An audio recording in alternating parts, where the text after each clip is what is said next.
Magandang araw mga kababayan. Kumusta po kayo dyan? Ngayong araw po ay gagawa na po naman po tayo ng isa pang video na para po sa pain, para po sa mga pihikan na isda. Ayun po yung ating gagawin ngayong araw. Ituturo ko sa inyo yung paggawa po ng pain na to kasi po minsan pag tayo po ay nanunubid o nangangawil, mayroon po mga isda na mahirap kainin. Isa po mayroon mga tulingan o tuna na pihikan masyado kahit ano pong daan-daan natin dun sa frenzy o dun sa kawan ng isda ay mahirap silang pakainin. So ngayon po, i-share ko lang sa inyo yung akin pong gawang pain. Friendly, eco-friendly po ito, environmental friendly, na kung saan tayo po gumagamit lang ng balat po ng chichirya. Yan po, balat ng chichirya at tingga lang po, yung tingga ng lambat o yung ginawa nating ulo-ulo ng isda. So sa mga gusto po ng ulo-ulo ng isda, gusto po ng video na to, mag-comment lang po diyan po sa ating comment. Mag-comment lang po para gagawa pa tayo ng video na kung paano po magawa ng ulo-ulo po ng isda. Ayan po, sa mga bago pa lang po sa aking YouTube channel, paki-like po, kahit isang like lang, masaya na po tayo. At mag-comment po at pa-subscribe na rin po para po masalo pang tayo ma-inspire na magawa pa ng mga video po regarding sa ating pag-fishing, lalo-lalo na pagkagaling tayo ng school. Yan po, umuwi tayo galing school, tapos meron tayong mga videos na kung paano tayo humuli ng isda. Libre na po yung ating isda. So mga kababayan, samahan niyo po ako sa paggawa po ng ating pain ngayong araw gamit po itong chichirya at saka po itong tingga lang po ulo-ulo ng isda. Sige po, samahan niyo po ako.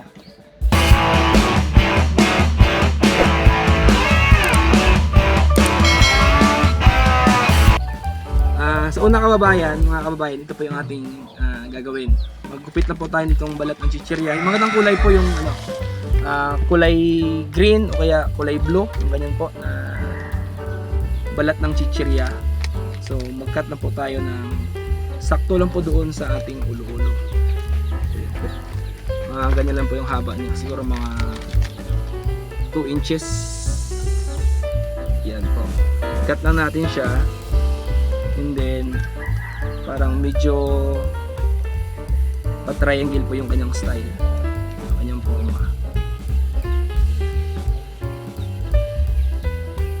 ayan po. Pagkatapos po dapat ay pinong-pino po yung paggupit natin. Ayan po, dapat pinong-pino lang siya yung paggupit po natin ng balat po ng chichirya. Mga ganyan po kapino mga kabayan. Yan, ganyan po ka pino po yung hibla ng ating gugupitin para po mas madali siyang kainin ng isda. Subok ko na po ito mga kababayan. Nahuli ko po dito ay mamsa. Muli tayo na mamsa dito, bakan, tulingan, tuna. Yan po yung ating mga nahuli sa pain po na to. Lalo na po kapag medyo malabo ang tubig, ito po yung magandang pain po na gamitin. So yan po, gagawa lang tayo ng ganito. Dalawang ganito po ang ating gagawin. Dapat mayroon tayong dalawang ganito kalapad na nagupit-gupit na. Dalawang ganito po yung ating gagawin. Yun po yung ating kailangan sa paggawa po natin ng pain po na to. Meron po kasing mga pain po na mahirap talaga siya kainin. Mahirap kainin ng isda. So dapat pag naglalaot po tayo, pag nagpapalaot tayo, dapat ay marami po tayong baon na iba't ibang klase ng pain. Para po pagka hindi siya kinain ay meron tayong ibang pain pa na gagamitin para mapakain natin ng isda. So ganyan lang po mga kababayan. Meron pa ako ditong tapos na nagupit-gupit ko na. Ito na lang po para hindi na magtagal yung ating paggawa ng video, no? Hindi na po magtagal. So ito po yung mga kailangan natin, balat ng chichirya. Ito po, nagupit-gupit na. Kailangan natin ng ulo-ulo ng isda. And then kailangan natin ng double-sided tape po para hindi tayo mahirapan maghawak kasi madulas po yung balat ng chichirya. Kapag wala tayong double-sided tape ay mahirapan tayo magtali. At ito pong sinulid, gunting. So ito po kanina meron ako nagawa. So nakaraan taon po yung mga ganitong pain ko ay naubos na, luma na siya. Medyo nag-fade na siya, kaya gumawa tayo ng bago naman po ulit. Yan. Kasi amihan na po ngayon, nagkapatabi yung mga isda, no? Para mangitlog. At saka yung kanilang mga kinakain ay nagpapatabi na rin, so hinahabol nila yon. So abangan kaagad natin, magawa tayo ng pain kaagad para sa kanila. So sige, tuloy natin mga kababayan. Ito po, kukuha lang tayo ng double-sided tape na ididikit natin. So ito mga kababayan, double-sided tape. Kumuha po tayo ng ganito lang kalapad na double-sided tape. Ilagay po natin dito sa ulo-ulo para po magdikit po yung ating balat po ng chichirya. Ayan po, double-sided tape. So kapag nalagay na po natin, tanggalin na po natin itong yung parang sticker niya para maiwan po yung pandikit na lang. Ayan, medyo mahirap tanggalin. So ayan po, nalagay na natin yung double-sided tape. So ngayon naman po ay itong balat po ng chichirya yung ating ilagay. So ito po pinapili kong kulay, yung green at saka kulay blue. So sa unang lagay po natin ay nakataob po ng ganyan. Nakataob po yung balat ng chichirya. Ayan, nakapataob po. So ilagay lang po natin dito. Nakapataob siya na dito po yung ulo, doon yung dulo sa kabila. Ayan, ganyan po. So ilalagay lang po natin yan dito. Paikot. Ayan, kumapit na siya. Ayan po. So kung meron pong sobra, pwede nyo pong gupitin na lang yung sobra pagka naikutan na po lahat. Ayan po, gupitin na lang natin. And then, kapag nalagay na po yan siya, maglalagay po ulit tayo ng isa ulit na double-sided tape para naman po doon sa isa pa nating balat ng chichirya na ilalagay. So dalawa po kasi nilalagay natin. So ilagay lang po natin itong double-sided tape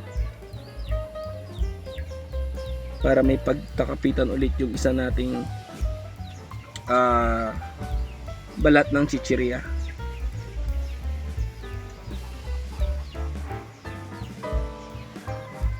Ayan. Medyo isiksik lang po natin para kumapit talaga siya. Ayan po. Ilalagay na natin yung double-sided tape. So ngayon naman po ay itong isang balat ng chichirya. So ngayon po, nasa inyo po yung kung gusto nyong palabasin ay itong kulay blue o palabasin itong part na makintab. Kung gusto niyo pong palabasin yung kulay blue, ganito po yung paglagay natin. Kung gusto niyo pong palabasin yung makintab, ay ganito po yung paglalagay natin. Okay po? So ngayon ang gusto ko pong palabasin dito ay yung kulay blue. So gaganto po natin. Yung kanina po dito pinalabas ko yung makintab, nasa ilalim po yung kulay blue niyan para pagbalik, pagtupik po natin, ang lalabas ay yung makintab. So dito po gusto kong palabasin ay yung kulay blue. So nakataob po siya. Nakaganyan. Nakataob. Ayan po. Bakit po baliktad na siya? So ilalagay lang po natin yan. So kailangan po yun siya nakabaliktad. Nakabaliktad siya sa una para po pagbaliktad natin mamaya nakalabas na yung kulay blue. And then kapag nalagay na po natin, ayan po mayroong sobra ng konti, pwede po natin tanggalin yan siya. Putulin na lang natin yung sobra para hindi siya Pakita mo yung mag-ikot. So ayan po. Ganyan.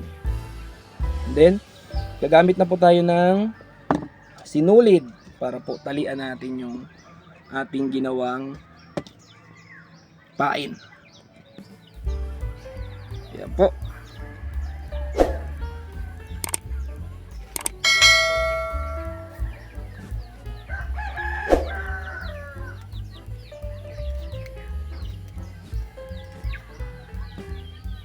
Ayan po siya, oh. Bumuka na po siya.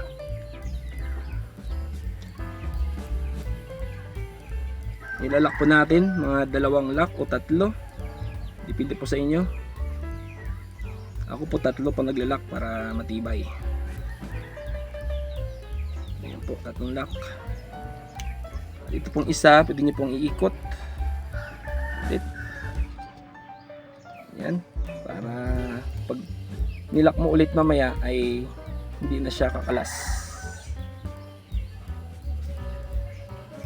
Yan po.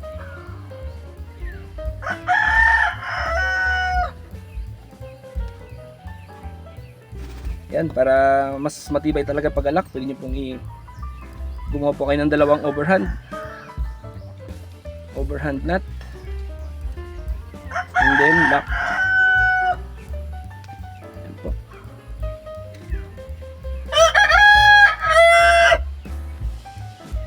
Tapos putulin na lang po natin yung sobrang sinulid.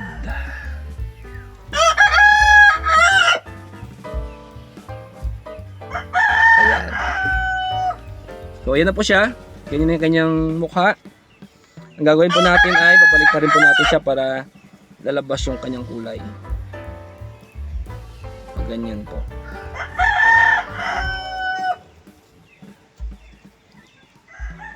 So ayan na po siya. Pagka hinila po natin yan sa dagat ay gaganyan na po yung kanyang forma. So ayan po. Yan po yung paay na gawa sa balat ng chichirya. Subok na po yan mga kababayan. Subok na po yun siya na mabisang pain para dun sa mga pihikan na isda. Ayan po. Tingnan niyo po. Try po nating lagyan ng kawil para makita po natin yung kanyang mukha.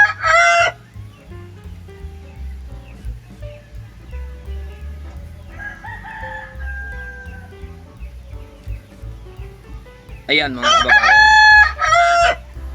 Yan po yung kanya magiging mukha. Kapag hinila po natin sa dagat, gaganyan na po yun siya.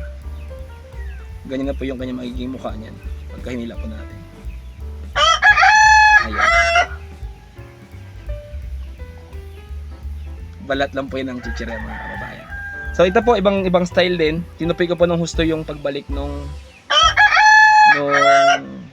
chichirya. Kaya po naging ganyan yung mukha niya. Pero kung gusto niyo po, mas maganda yung ganito kasi bumubukas siya pagka hinihila po natin doon sa pag sa dagat na po tayo. Kapag doon tayo sa ating site, no? Sa ating spot ng pagsusubiran. So yan po mga kabayan, sana po ay marami kayong natutunan sa akin pong paggawa po ng pain para sa pihikang tulingan o ano po mga isda dyan na pwede nating hulihin. So yan po, maraming salamat sa inyo. At sana mga kabayan ay huwag niyo po ulit kalimutang mag-like po, mag-iwan po kayo ng like at mag-comment po sa mga kung ano pa pong mga tutorials po ang gusto nyong gawin natin, no? Para sa mga next video po natin ay kung ano po yung gusto ninyo, yun po yung ating gagawan po na videos. So yan po mga kababayan, maraming salamat po sa inyong panonood. Sana po ay marami kayong natutunan. So Gurong Mandaragat po.